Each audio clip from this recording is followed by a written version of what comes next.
welcome back to my Colorado Mountain Garden. And I just wanted to show you up close the main two products for when I up pot my plants, what I use. And this is the Fox Farm Ocean Forest, and this is the Costa Maine Cotty Blend Compost. Before the Cotty Blend, I used a mushroom compost.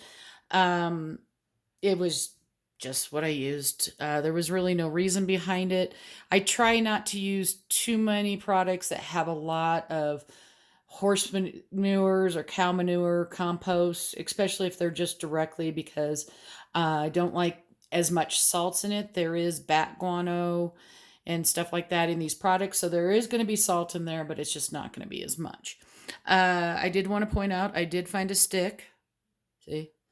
But again, and I don't like to throw, oh, here's another one. This is a bigger one.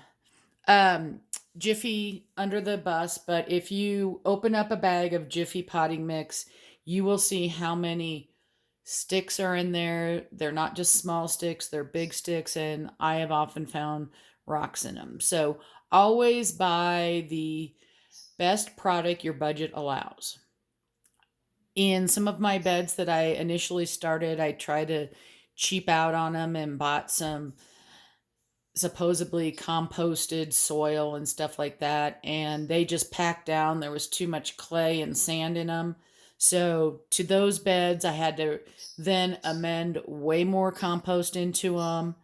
And I also actually put, it wasn't probably this potting mix because I've only been using it for a few years, um, put some potting mix in there to help lighten up that load because I wasn't going to pull everything out and start over. It did take me more years to get those beds to where I like them than when I actually started out with a good product. So this is the Ocean Forest. Again, that is an organic product. And then this is the Cotty Blend Compost. And one thing I wanted to show you, if you want to see if you have a really good compost,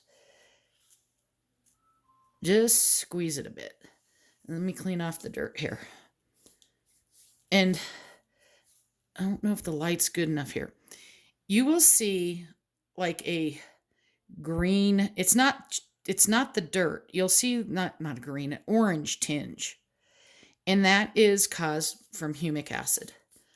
So you have a very well composted mix if you're seeing that when you're digging around and moving that stuff around.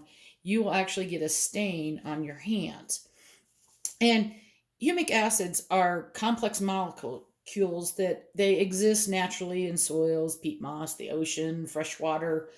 Um, you know, but once the composting part happens, then your humic acids are higher in content. So you'll have more humic acid in your soil. And that helps with the roots. It helps the roots take up nutrients. It also helps your soil retain moisture in it and the microbes in it. Oh, you just have tons of microbes. So, again, if you want to find out if you have a good compost, just squeeze it around. And again, let me try and clean this up. I'm making a mess on my counter. I'm sure my husband's going to love me for that one. And again, you see that orange. It's an orange reddish color. I don't know. I hope you can see that. But that way, and again, you're not seeing any stick. Well, okay, here's a stick. You're seeing very little sticks and things like that in there because it has been composted down really well. If you go to coastofmaine.com, they have a ton of videos of how they make this compost in their soils. They have these big mixers. It's actually kind of cool to look at. And they have several testimonial videos on there from people that use it on a small scale as well as a large scale. So it's just a good product. Again, if you want to find that product, you're going to have to probably go to a grow store. If you're in my area, it's Grow Generations and Conifer can order it in if they don't have any in. If you're in other areas, if you're closer to the East Coast, you could just have it in your nurseries and stuff like that, but they don't sell it in a big box store like Lowe's or Home Depot. Hope you're enjoying your day. Happy gardening.